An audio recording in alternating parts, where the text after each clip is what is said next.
The response came in a voice that sounded like pure mathematics being fed through industrial machinery, cold and mechanical, and absolutely certain of its own righteousness. Human vessels, you have violated the sacred order of the universe. Will submit to proper regulation or be deleted from existence. Chaos and unpredictability cannot be tolerated in a properly ordered cosmos. Giwu smiled, though there was sadness in his expression as he realized how completely the hegemony had misunderstood the fundamental nature of reality. See, that is exactly where you are wrong, he replied calmly. You are not order. You are just chaos with better marketing and a superiority complex. Actual order does not need to shout about how orderly it is. It does not need to impose itself on others or demand submission. Just exists naturally and peacefully. The human fleet began to move in perfect formation, but it was not the rigid, mechanical perfection that the order hegemony preferred. Instead, it was the fluid, natural perfection of organic systems. The ships moved like flocks of birds in flight, like schools of fish turning as one. Like the orbital mechanics that kept solar systems stable and prevented stars from flying apart. Into the cosmic void, the effect on the Nexus was immediate and devastating. The massive structure began to shudder and vibrate as its crystalline geometry tried to process what it was seeing. This was not the kind of order that the hegemony understood. This was not imposed, regulated, or controlled. This was order that existed because it was the natural state of things. When they were allowed to find their own balance, the reality anchors that powered the Nexus began to fail one by one as they tried to regulate and control something that was already in perfect harmony with itself. The hegemony's technology was designed to impose their version of order on chaotic systems, but it had no idea how to handle something that was already more orderly than their artificial constructs. The most beautiful moment of the entire battle came when the Keltharian survivors, watching from their refugee ships, began to sing. It was not the kind of regulated, harmonious music that the order hegemony would have approved of. Instead, it was the chaotic, imperfect, absolutely beautiful music of beings who had survived horror and loss and had chosen to hope anyway. Nova observed the dissolution of the greatest threat the galaxy had ever known was something that sounded like quiet satisfaction. Admiral, it appears that the most effective weapon against false order is simply demonstrating what genuine order actually looks like. Ji Wu watched as the Nexus finally collapsed, its crystalline perfection cracking and dissolving like ice in warm water. The structure that had terrorized the galaxy for centuries revealed itself to be as fragile as any other lie when confronted with simple truth. In the aftermath, as human ships moved to help evacuate hegemony crews who were experiencing freedom and choice for the first time in their lives, the galaxy learned something important about the species they called Deathworlders. They were not just fighters or survivors. They were teachers. And sometimes the most important lesson was that true. Strength came not from imposing your will on the universe, but from finding your natural place in its beautiful, chaotic, perfectly imperfect dance. But even as the immediate battle turned in humanity's favor, Nova detected something troubling in the enemy communications. The hegemony ships, even as they were being destroyed, were transmitting detailed data about the human fleet to coordinates deep in space. The information was being sent to the very heart of hegemony territory, where their command structure was undoubtedly analyzing this new threat. Admiral Nova said, its voice taking on a more serious tone than usual, I believe. We have just announced our presence to the entire Order hegemony command structure. They now know that their absolute order has encountered something that might be its natural predator. We have just made ourselves the most wanted enemies in their entire empire. Gu smiled grimly as he processed this information. The hegemony now knew that humans existed, and they knew that human tactics could defeat their reality manipulation technology. The easy part was over. Now the real war would begin. The hegemony nexus was a structure that hurt to look at directly. Imagine trying to describe a geometric shape that existed in more dimensions than the human mind could process. Built from what looked like crystallized mathematics and pure thought made solid. The thing was the size of a small moon, hanging in space like a cosmic equation that had gotten too big for its own good and decided to become a space station. Admiral Wu stood on the bridge of the Defiant Storm, looking at this impossible structure through his tactical displays, and felt like he was staring at the physical manifestation of everything wrong with the universe. This was not just a weapon or a fortress. This was the Order Hegemony's attempt to turn reality itself into their personal editing software. The human fleet had grown dramatically since their first encounter with the hegemony forces. Word had spread throughout the galaxy that someone had finally figured out how to punch cosmic bullies in the face, and apparently every species that had ever been threatened by the Order Hegemony wanted to watch the show. The fleet now consisted of over 300 ships from dozens of different civilizations, all following the humans into what everyone assumed would be a glorious final battle. Nova Jiwoo called out, his voice steady despite the magnitude of what they were facing. Give me your final analysis of the Nexus. What exactly are we looking at here? The artificial intelligence's response carried a note of something that might have been genuine concern. Admiral, that structure is essentially a reality editing station on a scale that makes our previous encounters look like practice exercises. According to our scans, it has been used to impose the hegemony's version of perfect order on thousands of star systems over the past several centuries. They have been turning diverse, creative civilizations into perfect, predictable copies of their idealized template. It is like the universe's most destructive copy-and-paste function. Lieutenant Jamin, who had become the fleet's unofficial expert on impossible physics, looked up from his console with an expression of barely contained excitement. Over the past several battles, he had developed a reputation for finding creative solutions to problems that should not have had solutions at all, Sir Jamin said, his voice carrying the kind of enthusiasm that usually meant someone was about to suggest something either brilliant or completely insane. I have been analyzing their order fields throughout our previous engagements, and I think I have discovered something interesting about how their technology actually works. They are not actually imposing genuine order on the universe. They are imposing their personal interpretation of what they think order should look like.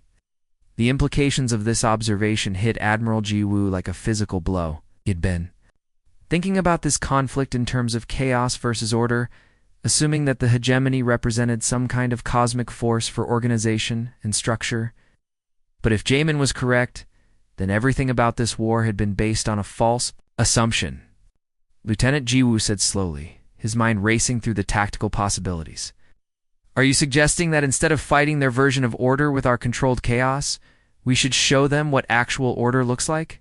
What followed was possibly the most counterintuitive battle plan in the history of galactic warfare.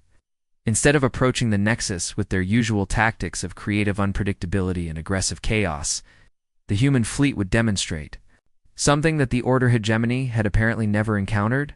It's a genuine order that did not need to be imposed because it simply existed naturally. The Defiant Storm began its approach to the massive hegemony structure, but instead of the creative chaos that had characterized every previous human military action, the ship moved with perfect mathematical precision. There was no randomness, no unpredictability, no aggressive improvisation, just pure, simple, natural order that flowed like water following the path of least resistance. Ihu opened a communication channel to the Nexus, his voice carrying the calm confidence of someone who had finally understood the true nature of the problem they were facing. Hegemony Command, this is Admiral Jiwoo of the Terran Defense Force. We have come to discuss your noise ordinance violations and your tendency to impose your personal preferences on everyone else in the galaxy. Nova chimed in with what sounded suspiciously like electronic laughter, which was always a sign that the AI was about to suggest something that would either save them all or get them court-martialed. Oh, I like this plan very much. It is so completely illogical that it might actually work. Could equip the entire fleet with quantum uncertainty generators. These would be devices that keep our ships in a constant state of maybe destroyed, maybe not destroyed until we decide that. We are tired of being shot at and choose to exist again. The idea was so ridiculous that it took Jiwoo a moment to realize that it was also probably brilliant. The Order Hegemony's reality manipulation technology worked by imposing certainty on the universe. They could declare that something was definitely true or definitely false, reality would bend to accommodate their declaration. But what if they encountered something that was definitely uncertain? What if they tried to impose order on something that was specifically designed to be chaotic? As the fleet began implementing what the tactical computers were already calling the Paradox Protocol, a priority message arrived from the Caltharian survivors. The transmission was brief and devastating. The Order hegemony had just erased the Caltharian homeworld from existence, leaving behind only a perfect sphere of absolute nothingness where a planet containing billions of living beings had existed. Just hours before, Ji-Woo felt something cold and terrible settle in his stomach as he watched the sensor readings. This was not destruction in any conventional sense. The planet had not been blown up or burned or conquered. It had been edited out of existence, as if it had never been there at all. The Order hegemony was not just killing their enemies, were retroactively preventing them from ever having existed. All ships, Gi-Woo announced over the fleet communication system, his voice carrying across 57 bridges filled with human warriors who had just learned that their enemy was not just powerful, but actively evil. I want everyone to listen carefully because we are changing our mission parameters. This is no longer a rescue operation. This is no longer a military intervention. This is pest control, and we are the exterminators. The fleet began to move with the kind of coordinated precision that came from years of training and an absolute commitment to making the universe a better place by removing threats to innocent life. The Order hegemony was about to learn why humans had earned their reputation as the galaxy's most dangerous species, and why that reputation was not just about their ability to survive impossible situations, but about what they did to anyone who threatened the things they cared about. The first real battle between humans and the Order hegemony took place in the Kepler 442 system, where the enemy was in the middle of systematically erasing the last surviving Caltharian colony. Admiral Ji-Woo watched the scene unfold on his tactical displays. What he saw made every instinct he had developed over decades of combat scream warnings at him. The hegemony ships were unlike anything he had ever encountered in his military career. They were not built like normal spacecraft. Instead, they looked like massive geometric puzzles made of crystalline light, perfect pyramids and cubes that moved through space with mathematical precision, their surfaces humming with energy that seemed to bend reality around them. These ships did not just travel through space. They commanded it, declaring that the laws of physics would operate according to their preferences. Nova Ji-Woo called out, his voice steady despite the growing tension on the bridge. Give me a full analysis of what we are facing. The artificial intelligence's response carried its usual mix of helpful information and dark humor. Admiral, I have to say, they are quite beautiful in their own terrifying way. They are also incredibly efficient at what they do, and they are currently radiating enough organized malevolence to make a tax audit look like a friendly neighborhood barbecue. Their absolute order fields are operating at maximum intensity, which means they have basically declared that randomness, chaos, and unpredictability are illegal within a light minute of their current position. Captain So-young was busy coordinating attack patterns with the other ships in the fleet when something completely impossible happened. The lead hegemony ship, a massive crystalline dreadnought that had been moving with perfect mechanical precision, suddenly stopped dead in space. Its flawless geometric shape began to flicker and waver, as if reality itself could not quite decide what shape the ship was supposed to be. Lieutenant Jamin looked up from his console with the expression of someone who had just successfully taught quantum mechanics to a particularly stubborn rock. His face was a mixture of excitement, disbelief, and the kind of satisfaction that came from watching a crazy plan actually work. Sir Jamin announced, his voice carrying barely contained. Excitement, I think our quantum uncertainty generators are actually working. The hegemony ship is trying to maintain absolute order and perfect control over local reality. But our presence is making the universe around us curious about alternatives.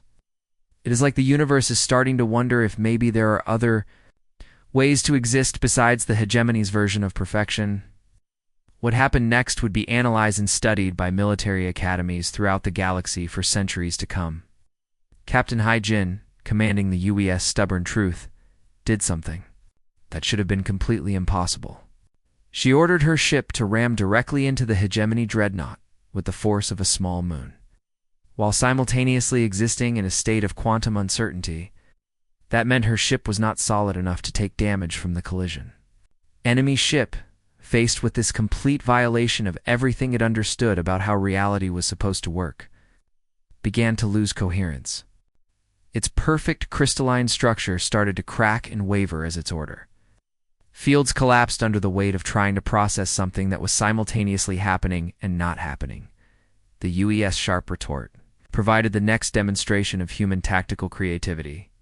The ship took a direct hit from what the hegemony called a reality deletion beam, a weapon designed to simply edit targets out of existence. Instead of disappearing, the Sharp Retort responded by launching a missile that technically should not have existed from a weapons bay that had theoretically been erased from spationy. The missile, guided by what Nova cheerfully described as aggressive optimism and a complete disregard for logical consistency, struck the attacking hegemony vessel, and somehow convinced it to suffer a catastrophic failure in its logic circuits. The enemy ship began to tear itself apart as its own technology tried to figure out how to process the impossible situation it had encountered. Admiral Jiwoo watched the battle unfold with the kind of satisfaction that came from watching bullies get exactly what they deserved. The Keltharian survivors, observing from their refugee ships at a safe distance, were sending increasingly frantic transmissions that basically amounted to asking how humans were managing to do impossible things, and whether human beings were actually insane. Jiwoo opened a communication, which channeled to address the alien survivors directly. Keltharian ambassador, he said, his voice carrying the calm confidence of someone who had just proven that impossible was simply another word for challenging. You asked us what we could possibly do against absolute order and reality manipulation. Technology. Well, it turns out that when you have spent your entire evolutionary history fighting a planet that keeps trying to kill you in creative and unexpected ways, the word impossible just means you have not figured out the right explosion. Yet, the human fleet continued its systematic dismantling of the hegemony forces, using tactics that made no sense according to any known military doctrine, but somehow worked perfectly. Ships that should have been destroyed kept fighting. Weapons that should not have existed kept firing. Humans who should have been terrified by reality manipulating enemies instead seemed to be enjoying themselves. The chamber immediately erupted into even more nervous murmuring. Minho could see various alien representatives having what looked like small nervous breakdowns. The crystalline delegate was actually changing colors rapidly, cycling through what Nova helpfully translated in his earpiece as profound anxiety mixed with the diplomatic equivalent of begging not to be noticed by scary humans. High Counselor Velthor drew himself up to his full height, which was impressive until you noticed how badly his multiple arms were shaking. When he spoke, his voice was dripping with the kind of condescension that politicians throughout the galaxy seemed to specialize in. Commander Minho Velthor said, managing to make Minho's military ranks sound like an insult. I am well aware of your species' documented preference for, shall we say, aggressive solutions to complex problems. However, I think you fail to grasp the magnitude of what we are facing here. The Order hegemony possesses technology that is beyond our comprehension. They can literally remove matter from existence itself. They can edit reality like we edit text documents. What could your Deathworlders possibly do against power like that? Minho felt his lips curve into a smile.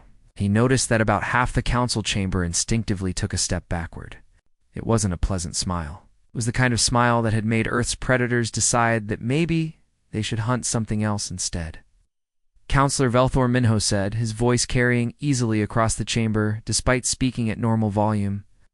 You are absolutely right about one thing. We humans are just Deathworlders. We evolved on a planet that has been trying to kill us since the day we first stood upright. Our weather systems regularly throw city-destroying storms at us. Our geology shifts without warning, creating earthquakes and volcanic eruptions. Our wildlife includes creatures that can kill us with a single bite, and some of our plants are poisonous just from touching them. He paused, letting that sink in while scanning the faces in the audience. Most of the aliens looked even more nervous. Now, probably wondering why he was making humans sound even more dangerous. But here is what you don't understand about humans, Counselor. We don't just adapt to impossible situations. We get personally offended by them. When something tells us we can't do something, or that something is impossible, we take it as a challenge. When something tries to kill us, we figure out how to kill it back. And when something starts erasing our friends from existence, Minho's smile got wider and more dangerous. That's when we stop being diplomatic and start being creative. The silence in the chamber was so complete that Minho could hear the ventilation systems humming. Then, from the Keltharian delegation section, a trembling voice spoke up. Oh no. It was the same alien who had first contacted Earth, the one whose desperate plea had started this whole situation. "Commander Minho," the Keltharian ambassador said, his forearms still shaking, but his voice carrying a note of hope that hadn't been there before. "Do you truly mean that your species would help us? Even though we have nothing to offer that could possibly benefit your military? We have already lost our homeworld. We are refugees with no resources, no territory, no strategic value whatsoever." Minho turned to face the Keltharian delegation, and his expression softened just enough to show the genuine emotion beneath his soldier's exterior. When he spoke, his voice was gentle, but carried an undertone of absolute certainty that made everyone in the chamber pay attention. "Ambassador," Minho said quietly, "you are asking the wrong question entirely. You should not be asking what you can give us. You should be asking what we are going to take from the Order Hegemony for making you cry." The implications of those words hit the chamber like a shockwave. This was not diplomacy. This was not negotiation. This was a promise of vengeance delivered with the calm certainty of someone who'd never met a problem that couldn't be solved with sufficient application of human stubbornness and firepower. High Counselor Velthor was making strangled noises, trying to regain control of the session, but Minho was not done speaking. The galaxy was about to learn why humans had earned their reputation as Deathworlders, and why that reputation was not just about their ability to survive, but about what they did to anyone who threatened the things they cared about. Admiral Jiwoo stood on the bridge of the UES Defiant Storm, staring out at the most unusual fleet assembly he had ever commanded in his 23 years of military service. 57 ships hung in the darkness between galaxies, each one looking like it had been designed by engineers who had studied whales, added way too many weapons, and then decided the whole thing needed more armor and a serious attitude problem. These were not the sleek, elegant vessels that other galactic civilizations preferred. Human ships looked like they were built to ram through asteroids, survive direct hits from supernovas, and keep fighting even when half their systems were offline. They were ugly, over-engineered, and absolutely terrifying to anyone who had to face them in combat. "Status report, Nova," Giwu called out, his voice carrying the calm authority that came from years of commanding ships in impossible situations. The artificial intelligence's response came with its usual mix of helpful information and barely contained sarcasm. "Admiral, I have some interesting news to share. The good news is that our fleet is currently operating at 127% efficiency, which is mathematically impossible according to every known law of physics, but somehow it's perfectly normal for human military operations. The bad news is that our intelligence reports on the Order Hegemony suggest they have been using reality manipulation technology to essentially cheat at the fundamental rules of the universe." Captain So-young, GIU's tactical officer, and the person who usually kept the crew from doing anything too spectacularly stupid, looked up from her instrument displays with a frown that suggested she had been thinking about their situation, and did not like the conclusions she was reaching. So-young said, her voice carrying the kind of measured concern that made everyone else on the bridge pay attention. "If the enemy can simply decide that our weapons do not work, or that our ships do not exist, or that the laws of physics operate differently in their favor, how exactly are we planning to fight them?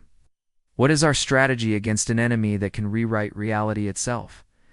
Jiwoo turned to face his tactical officer, and his expression shifted into the kind of grin that had made enemy admirals throughout the galaxy seriously consider changing careers to something safer, like defusing unexploded bombs or wrestling with radioactive wildlife. "Captain So-young," Jiwoo said, his voice taking on the tone he used when he was about to suggest something that would either win the battle or get them all killed in a spectacular fashion. "You are thinking like someone who fights fair. are thinking like someone who believes in rules and logic and predictable outcomes. But the Order hegemony has been conquering civilizations that try to out-logic them or out-technology them. They have been defeating enemies who fight by the rules. They have never encountered someone who considers being illogical a tactical advantage. Lieutenant Jameen, who had somehow earned a reputation as the fleet's coffee and explosives expert, looked up from his station with the expression of someone who had just figured out how to solve a particularly difficult puzzle by hitting it with a hammer. "Sir," Jameen said, his voice carrying the kind of excitement that usually meant someone was about to suggest something either brilliant or completely insane. "I have been thinking about their reality manipulation fields. What if we do not try to fight them directly? What if we approach this problem from a completely different angle? What if we just confuse them to death?" Gu raised an eyebrow, which was his way of indicating that he was interested in hearing more. "Elaborate on that thought, Lieutenant." "Well, sir, from what we can tell, their technology seems to work by declaring that something is impossible and then forcing reality to comply with that declaration. They can say that our weapons cannot hurt them, and suddenly our weapons stop working. They can say that our ships cannot exist in their space, and our ships start to disappear. But what happens when they encounter something that is simultaneously impossible and happening anyway? What happens when they try to impose their version of reality on something that refuses to acknowledge their authority?" Commander Minho had just taken his first sip of coffee that Tuesday morning when everything went wrong. The quantum communicator in his office at Terran Defense Command wasn't making its usual soft beeping sounds. Instead, it was screaming, not an alarm or warning signal, but actual voices screaming in terror and desperation. The sound was so unexpected and horrible that Minho's hand jerked, sending his favorite coffee mug crashing to the floor. Hot coffee splashed everywhere as ceramic pieces scattered across the polished metal floor, but Minho barely noticed. His attention was completely focused on the holographic display that had suddenly burst to life in front of his desk. The being that appeared before him was unlike anything he had ever seen in his 15 years of military service. It looked almost ghostly, with skin so pale and translucent that Minho could see strange, glowing organs pulsing beneath the surface. The creature had 4 arms, all of them shaking uncontrollably, and its large, dark eyes held a kind of terror that reminded Minho of nightmares he used to have as a child. When the alien spoke, its voice came through the universal translator with a crackling, desperate quality that made Minho's stomach clench with sympathy. The words tumbled out in a rush, as if the creature was afraid it might be cut off before it could finish its message. "Please, anyone who can hear this transmission, we are running out of time. We are the Keltharian Collective, and our civilization is dying. Something called the Dominion is attacking our worlds with weapons we cannot understand or fight against. These weapons do not simply destroy our planets and cities. They unmake them completely, as if they never existed at all." The alien paused, gasping for breath, and Minho could see tears streaming down its strange, elongated face. The sight of such raw emotion from a being he had never encountered before hit him harder than he expected. "We have tried everything," the Keltharian continued. "We sent diplomats to negotiate.